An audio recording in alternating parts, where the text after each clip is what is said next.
Lo tuve 8 veces seguidas en una habitación de hotel. Es lo que me pasó con el sobrino de mi marido, pero mejor os cuento mi historia desde el principio. Me llamo Paula. Tengo 50 años. Mi cuerpo, firme y esbelto, es el resultado de décadas de mimo, mañanas entregadas a la danza contemporánea, tardes caminando entre los pinares de la Sierra de Tramontana. Mi melena castaña con reflejos dorados cae con soltura sobre mis hombros bronceados por el sol balear. Mi estilo, una declaración de intenciones, sensualidad sin excusas.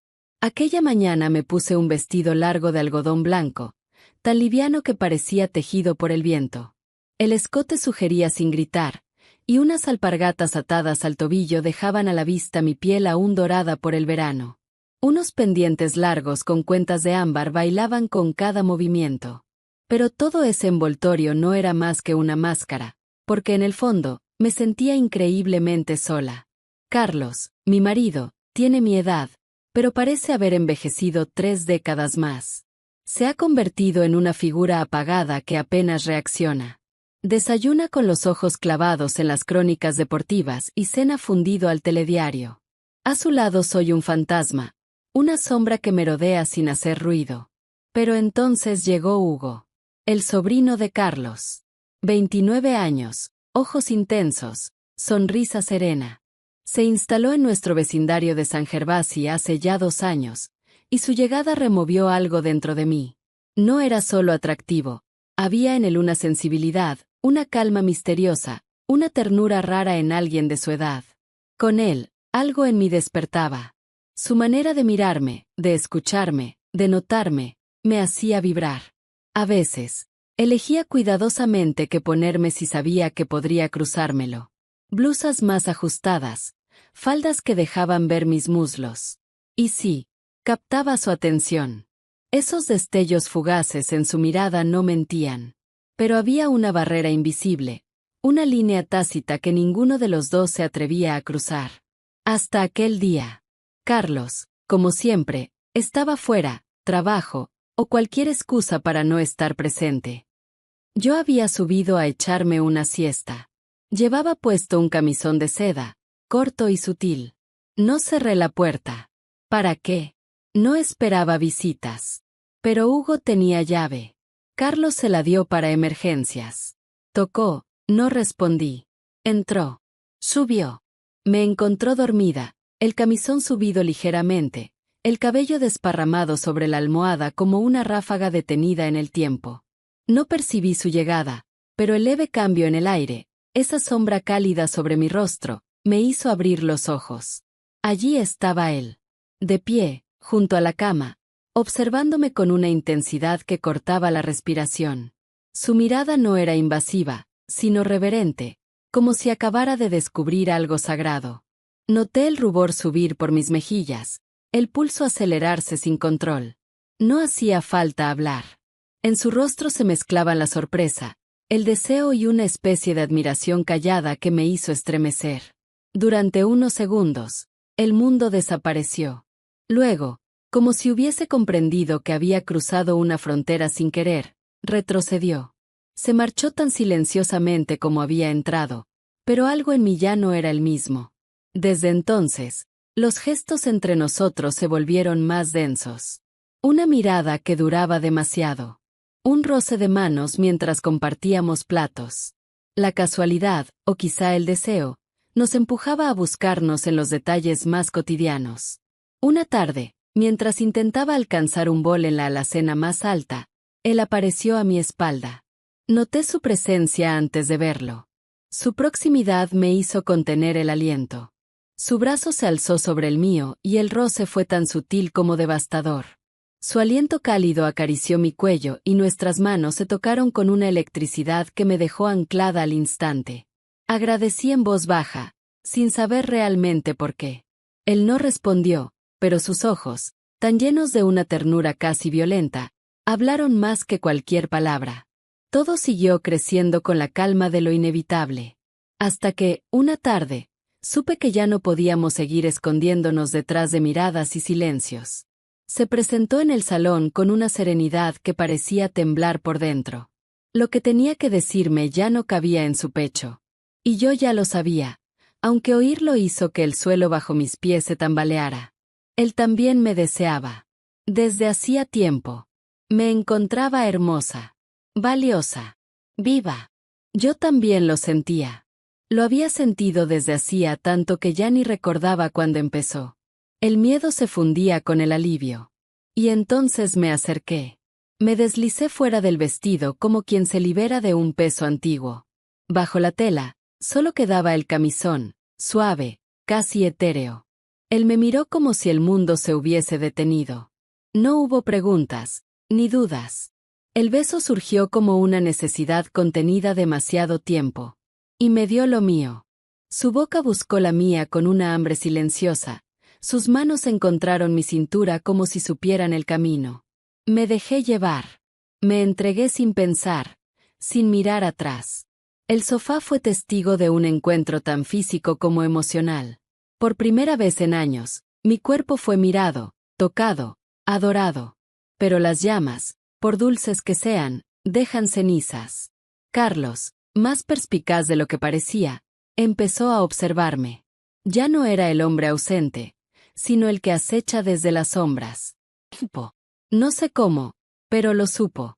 Descubrió los mensajes. No dijo nada. Lo digirió en silencio y, como siempre, actuó. Una cena. Así selló la emboscada. Invitó a Hugo con esa cortesía afilada que también dominaba. Esa noche me vestí como si fuera al cadalso. Azul oscuro, sobria, elegante, como si la normalidad pudiera protegerme. La velada fue una coreografía de cuchillos envainados. Carlos preguntaba con amabilidad fingida. Hugo respondía con entereza. Y yo, entre ambos, intentaba contener el temblor interior. Hasta que llegó la frase que desató la tormenta. Una acusación velada, cubierta de azúcar, pero cargada de pólvora. Ya no había disfraz posible. Hugo, con una mezcla de valor y desesperación, lo reconoció todo. Dijo lo que yo no podía decir. Que me había visto. Que yo me sentía invisible. Que ya no podía callarse. Carlos explotó. No alzó la voz. No lo necesitaba. Su rabia era de hielo, no de fuego. Una amenaza flotó en el ambiente, una sentencia no pronunciada, no escaparéis. Esa misma noche, mientras él dormía en su mundo de silencios rencorosos, llenamos 2 bolsas. Unas prendas, un perfume, lo mínimo. Hugo me tomó de la mano y supe que no había marcha atrás. Nos marchamos sin rumbo. Solo con el deseo de alejarnos. Cruzamos la madrugada en dirección al mar, buscando un lugar donde respirar. Nos detuvimos al amanecer en un pueblo costero, pequeño, dormido. El aire olía a sal y promesa. Intentamos dormir, pero el descanso no vino. Porque él nos encontró. Carlos, siempre un paso detrás. Apareció como una sombra sobre el asfalto. No bajó del coche. Solo observó. Y bastaba. Porque él nos encontró. Carlos, siempre un paso por detrás, siempre calculador. Apareció como una sombra al final de la callejuela. Su coche oscuro se detuvo en seco, pero esta vez no venía solo. Cuando la puerta del copiloto se abrió, el golpe de realidad fue aún más fuerte que su mirada. Bajó una mujer. Menuda, con los ojos encendidos de ira y el rostro pálido por la tensión. La reconocí al instante. La madre de Hugo. El alma se me cayó a los pies. Carlos se plantó frente a nosotros con una mueca amarga. Y ella, Clara, lo siguió, con el paso firme de quien ya no tiene intención de callar ni un segundo más. ¿Esto es verdad? Fue lo primero que escupió Clara, sin dirigirse a nadie en concreto, pero su mirada se clavaba como cuchillos en su hijo. Hugo bajó del coche y la enfrentó de frente, con el cuerpo erguido, pero los ojos llenos de un cansancio feroz. Mamá, ¿tú estás loco? ¿Has perdido el juicio? ¿Con la mujer de tu tío? ¿Con la esposa de Carlos? Clara temblaba, pero no retrocedía. Por el amor de Dios, Hugo. Carlos, a su lado, no dijo nada al principio. Solo la dejó hablar, disfrutando del espectáculo, como si cada palabra de su hermana fuera una puñalada indirecta que él no necesitaba dar. Tú eras el buen chico, el sensato, el que no se metía en líos, continuó ella. ¿Y ahora vienes a romper una familia? ¿Así pagas todo lo que tu tío ha hecho por ti? Las palabras eran duras, cada una más pesada que la anterior. Pero Hugo no bajó la mirada. Lo que Carlos ha hecho por mí no justifica lo que ha hecho con ella, respondió, por fin, su voz firme. La ha ignorado durante años. La ha convertido en un mueble. Y tú lo sabías, mamá.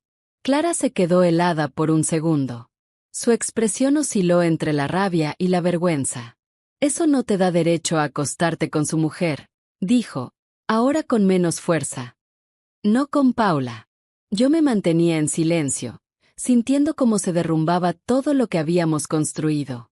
Pero al mismo tiempo, no me arrepentía. Ni una sola célula de mi cuerpo lo hacía. Carlos entonces habló. Bajo. Frío. Veneno destilado. Esto es una vergüenza. Una traición en toda regla. Ni siquiera tu padre habría hecho algo así. Fue una frase seca, pero suficiente para desatar lo que vino después. Hugo estalló. No en gritos, sino en dignidad. ¿Y tú te crees mejor, Carlos? ¿Te crees víctima de algo que llevas años cultivando con tu desdén? ¿Qué clase de hombre tienes que ser para ni siquiera notar que tu mujer se estaba muriendo por dentro? Silencio. Clara abrió la boca, pero la cerró de golpe. Carlos, por primera vez, pareció desconcertado. No vais a acabar bien. Ninguno de los dos, sentenció, dando media vuelta. Clara lo siguió, aunque antes de marcharse me dirigió una última mirada. Una mezcla de decepción, dolor y, por debajo de todo, comprensión. Y nos dejaron allí, bajo la brisa marina, frente al precipicio.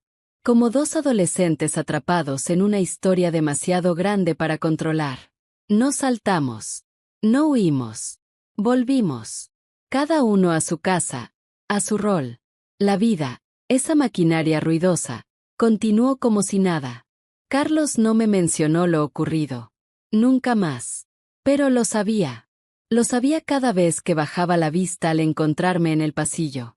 Lo sabía cada vez que evitaba tocarme en la cama. Y aún así, seguíamos viéndonos. Hugo y yo. En secreto. Como dos llamas que no saben apagarse. En habitaciones prestadas, en hoteles discretos, en lugares donde no éramos Paula y el sobrino. Donde no existía el apellido, el deber ni la culpa. Éramos solo piel, mirada, necesidad. No era amor de cuento. No era limpio ni heroico. Pero era nuestro. Y era real. Seguimos viéndonos pese a todo. Pese a Clara, pese a Carlos, pese a mí misma. Porque hay cosas que, una vez encendidas, no puedes simplemente soplar. Y aunque todo a nuestro alrededor se esforzaba por devolvernos a la jaula, nosotros habíamos probado el sabor de la fuga. Y el deseo, una vez despierto, no conoce el camino de vuelta.